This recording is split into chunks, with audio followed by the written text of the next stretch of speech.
perkenalkan nama saya Intan Rahmawati dari kelompok 4. Halo, perkenalkan nama saya Nabila Kartuzan dari kelompok 4. Halo, perkenalkan aku Via Monica dari kelompok 4. Halo, perkenalkan saya Jenis Darputri dari kelompok 4. Nah, pada kali ini kami akan membahas tentang penelitian kelompok kami. Nah, apa sih penelitian kelompok kami? Simak lebih lanjut.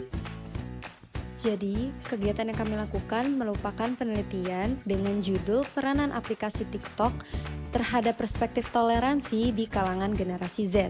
Nah, penelitian kami ini dilakukan dengan metode penelitian kualitatif dengan berupa pertanyaan kuesioner yang disajikan secara terbuka melalui via Google Form, yang mana kuesioner ini kita akan sebarkan melalui online maupun offline. Nah, untuk persiapannya kami juga mempersiapkan secara rinci, yang mana akan dijelaskan secara lanjut. Kami sudah melakukan banyak persiapan nih, jadi alasan kami mengambil topik ini adalah sebagaimana kita tahu, TikTok menawarkan kebebasan dalam berpendapat dan berekspresi. Nah, sayangnya karena kebebasan regulasi tersebut justru bikin banyak muncul konten yang mempromosikan tentang sikap intoleransi atau misalkan bullying yang berlindung di balik kata candaan atau kita sering mengenalnya dengan dark jokes. Jadi, melihat permasalahan di konten TikTok yang sudah disebutkan sebelumnya, di sini kami sudah mempersiapkan terlebih dahulu 3 tujuan utama kami dalam kegiatan penelitian yang dilakukan. Yang pertama, untuk mengetahui tingkat kesadaran generasi Z terhadap intoleransi dan toleransi di TikTok. Yang kedua, untuk mengajak generasi Z berpikir lebih kritis. Dan yang terakhir, untuk membantu generasi Z merefleksikan kegiatan kami kepada diri mereka sendiri. Nah, dari kegiatan kami juga mempersiapkan 50 orang responden yang berdomisili di Jabodetabek dan mahasiswa UPJ dari umur 15 sampai 27 tahun atau disebut Gen Z yang aktif bermain TikTok dalam kehidupan sehari-hari. Nah, yang lebih menariknya, kami juga mempersiapkan hadiah berupa saldo digital untuk jawaban yang terpilih. Berarti kalau kegiatannya sudah dipersiapkan secara rinci, nah pelaksanaan kegiatannya apakah sudah terlaksana dengan baik nih, Bil? Tentu. Nah, berikutnya kami akan menampilkan bukti-bukti pelaksanaan. Yang pertama ada pelaksanaan penyebaran.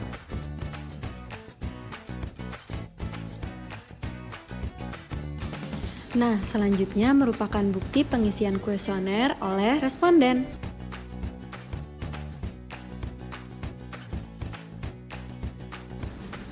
Nah, selanjutnya merupakan tahap akhir dari pelaksanaan kegiatan kita, yaitu penutupan kuesioner dan pemilihan jawaban terfavorit.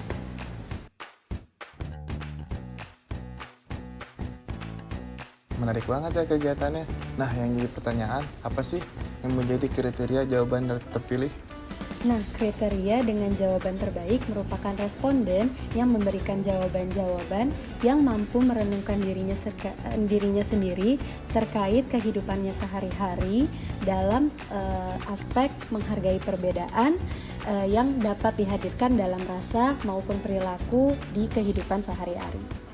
Wah, keren banget ya. Jadi dari penelitian yang sudah dilakukan, mendapatkan evaluasi dan hasil jawaban responden-responden bahwa TikTok memiliki pengaruh yang cukup besar terhadap pandangan Gen Z terhadap toleransi dan intoleransi.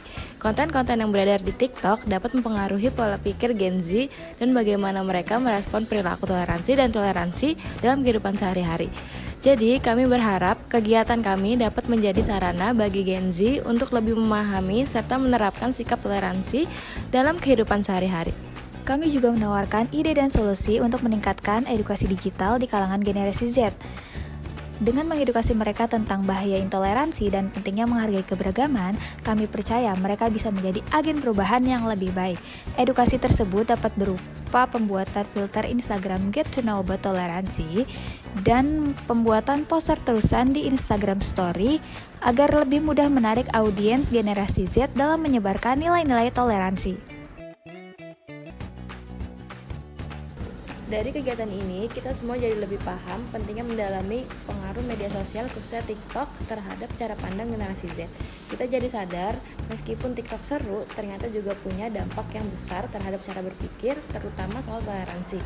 Selain itu, kita juga belajar betapa pentingnya kerjasama dalam tim untuk ngejalanin penelitian dan gimana teknologi bisa banget dimanfaatin buat nyebarin informasi dengan cara yang menarik dan efektif.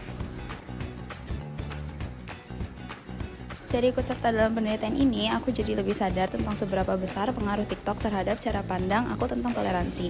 Ternyata, konten yang ada di TikTok itu nggak cuma ngaruh ke hiburan aja, tapi juga ke pola pikir kita sehari-hari.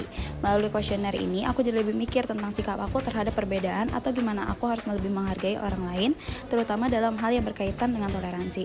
Menurut aku, penelitian ini nggak cuma bermanfaat buat aku pribadi, tapi juga bisa buat bantu teman-teman Gen Z untuk lebih peka dengan hal kayak gini.